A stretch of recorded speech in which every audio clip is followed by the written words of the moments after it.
नमस्कार। बाबा रामदेव एक बार फिर चर्चा में है।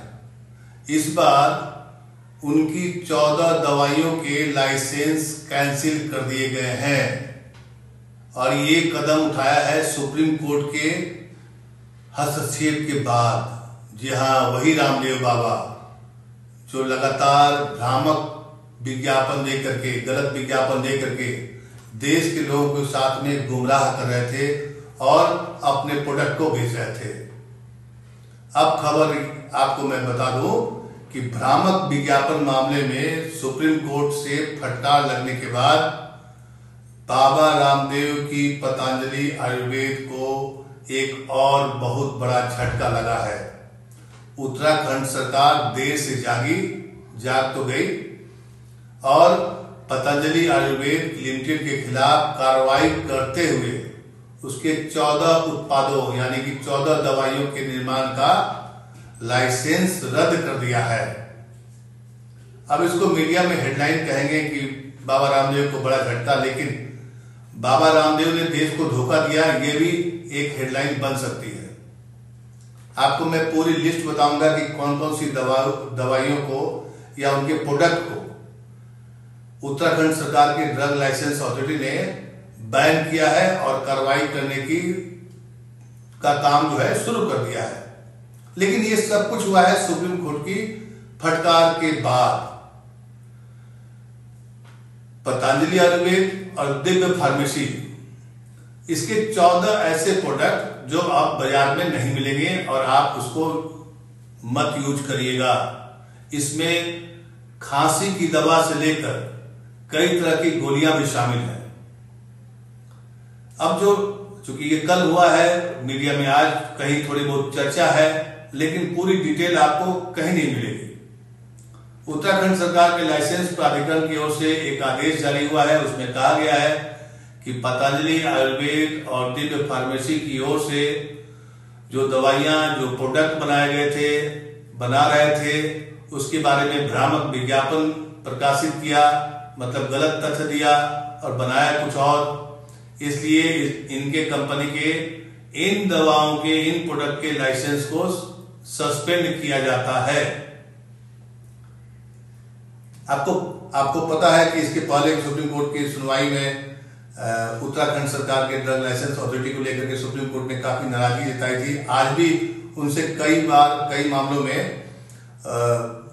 में फटकार लगाई कि आपने जांच कब की, इसके पहले अफसर थे वो उन्होंने क्या किया, आप क्या गए थे जांच करने के लिए कि नहीं, बताइए, आप एफिडेविट दाखिल करिए। आप कुछ बता ही नहीं रहे कि जांच कैसे किया, आपने रद्द कब किया, जब हमने हस्तक्षेप किया। अब हस्तक्षेप किया तो आप कैसे जांच किए, जांच का प्रोसेस क्या था, कौन से अधिकारी गए थे, क्या लिखे थे, क्या नहीं लिखे थे, ये सब कुछ डिटेल चाहिए सुप्रीम कोर्ट को। लेकिन इस मामले में अभी भी लीपापोती करने का प्रयास किया गया है, जिसके कारण सुप्रीम कोर्ट के जजों ने उत्तराखंड सरकार को काफी फटकार लगाई और बार बार यहां तक कि मोदी सरकार पर भी फटकार लगा कर पूछा था कि आपका सरकार क्या कर रहा है, आपके अधिकारी क्या कर रहा है। हम आपको पहले बताते हैं कि कौन से प्रोडक्ट्स हैं जिनको आज जो खबरों में आई है कि उत्तराखंड सरकार ने बैन किया है। बैन मतलब कि उनके लाइसेंस खत्म हो गए हैं। अगर आप इन दवाइयों का यूज करते हैं तो मत करिएगा। उसमें स्वासारी गोल्ड, स्वासारी बटी, स्वासारी प्रवाही, स्वासारी अवलेह, दिव्य ब्रोकोम, मुक्तावटी extra power, Lipidom, BP grit, मधु ग्रीट, मधुनाशनी वटी extra power, Livamrit advance, Livogrit, आईग्रिट gold और पतंजलि दृष्टि आई ड्रॉप, ये सब दवाओं को उत्तराखंड सरकार ने इसमें लाइसेंस रद्द किया है।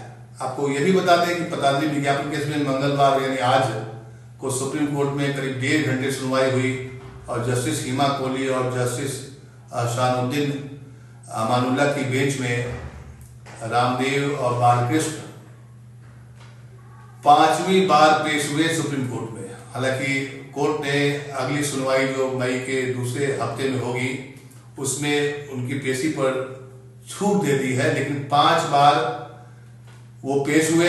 आज भी उनके वकील थोड़ा सा स्मार्ट बने और कोर्ट ने पकड़ा, कहा कि आपके वकील बहुत ज्यादा स्मार्ट बन रहे हैं। हमने ओरिजिनल पेपर मांगा था जिसमें आपने विज्ञापन छपवाया था, लेकिन वो उसकी ई फाइलिंग की गई है और इसलिए आप पुनः आप दीजिए जो आपने ओरिजिनल माफीनामा छपवाया है अखबार में, और अखबार में जो छपवाया है उसको पूरी डिटेल दीजिए, हम देखेंगे। या फिर उसकी डेट पड़ी है मई के दूसरे पखवाड़े, मतलब कि 14 मई या 17 मई को उसका डेट पड़ा है।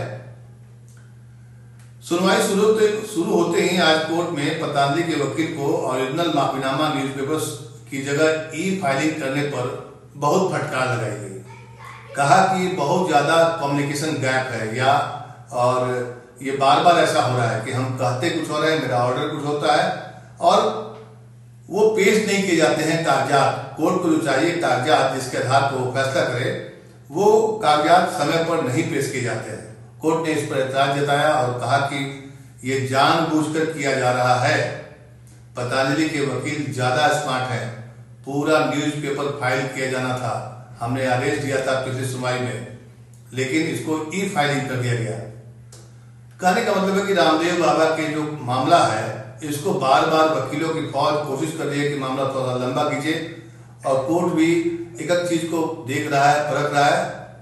कोर्ट ने आज पतंजलि पर समय पर कार्रवाई नहीं करने को लेकर उत्तराखंड सरकार को भी फटकारा, और आईएमए के जो प्रमुख हैं एक दिन पहले उन्होंने जो इंटरव्यू दिया था उसको भी, उसके इंटरव्यू को भी रिकॉर्ड में लेने को कहा है, क्योंकि उनका भी एक इंटरव्यू को लेकर के रामदेव के वकील ने आपत्ति जताई थी कि उन्होंने कोर्ट के फैसले पर टिप्पणी की है।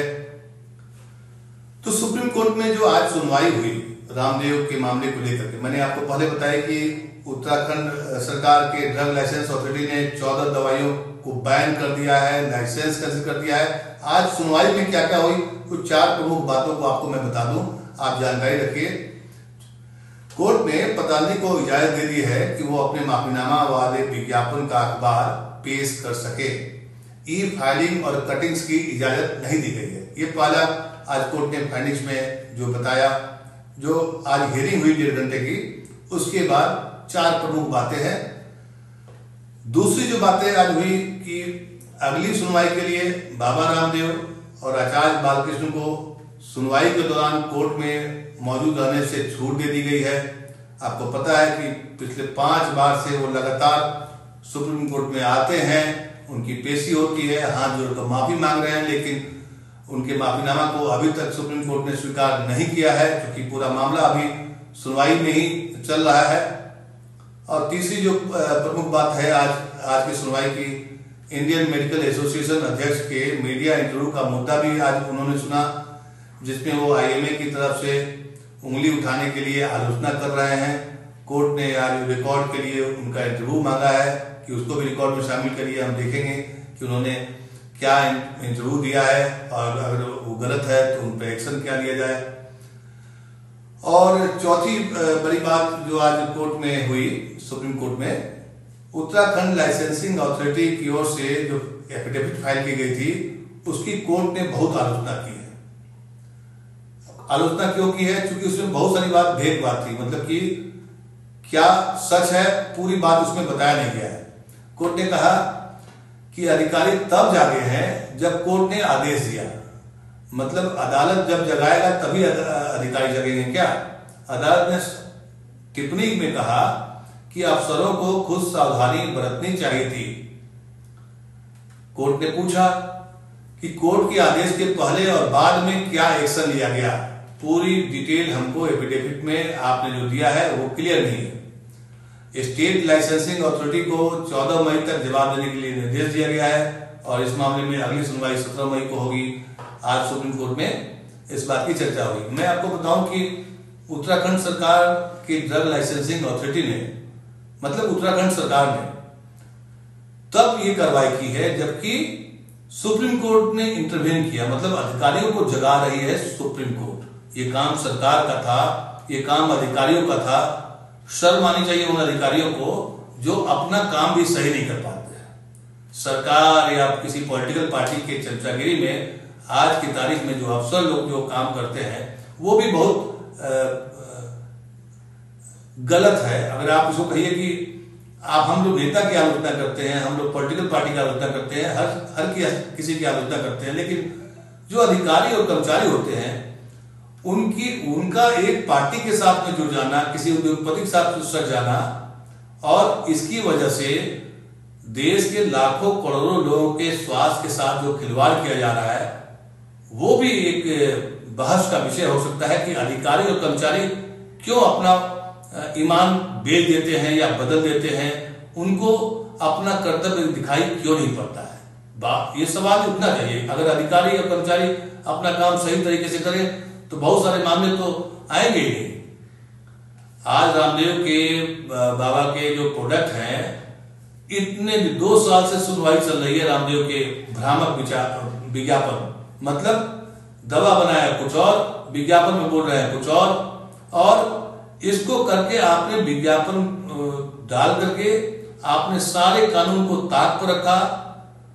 वो तो शुक्र है कि IMA ने, इंडियन मेडिकल एसोसिएशन ने बाबा रामदेव के दावे पर सवाल उठाया कि ये तो साइंस को ही नकार रहे हैं, ऐसे में तो देश में मरीजों की संख्या बढ़ जाएगी और फिर क्या होगा, विश्वास कम हो जाएगा। तो सुप्रीम कोर्ट में लगातार इस पर सुनवाई चल रही है, लेकिन जो सरकार है वो कोशिश कर रही है कि रामदेव बाबा किसी से बच जाए। इसलिए सुप्रीम कोर्ट की सुनवाई में मोदी सरकार और उत्तराखंड सरकार के लापरवाही, अनदेखी करने पर कई बार फटकार लगा चुकी है। ये खबर अपने आप में बड़ी है। खबर इसलिए बड़ी है क्योंकि लोगों के स्वास्थ्य से जुड़ा हुआ मामला है। अभी आपको पता है कि कोविशील्ड को भी लेकर एक नया खुलासा हुआ है कि कोविशील्ड के प्रयोग से हार्ट अटैक, ब्लड क्लॉटिंग का जो खतरा है बढ़ा है। और अपने देश में नहीं, विदेश में, ब्रिटेन की कोर्ट में कंपनी ने बताई है ये बात और एक्सेप्ट किया है। ये क्यों किया? क्योंकि वहां के एक भुक्तभोगी ने कोर्ट में केस किया था। हमारे यहाँ ये सिस्टम नहीं है। हमारे यहाँ तो वकीलों की फौज आ जाती है उद्योगपतियों के लिए, और रामदेव जैसे बाबा के लिए तो खैर वकीलों की क्या बात है।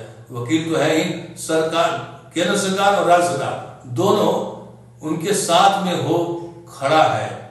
और ये भापा है, ये माना है, ये समझ रही है सुप्रीम कोर्ट के जजेस भी। सुप्रीम कोर्ट के जजेस ने भी कई बार टिप्पणी की कि ऐसा लग रहा है कि आप रामदेव बाबा के लिए काम कर रहे हैं। ये अधिकारियों पर टिप्पणी की थी उन्होंने।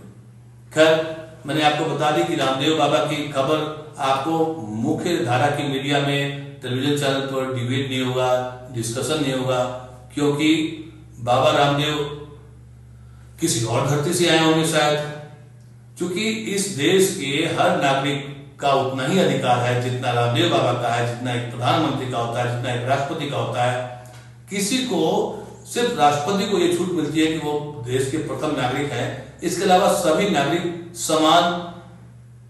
समान अवसर के हकदार हैं और उनके स्वास्थ्य के साथ कोई खिलवाड़ नहीं कर सकता।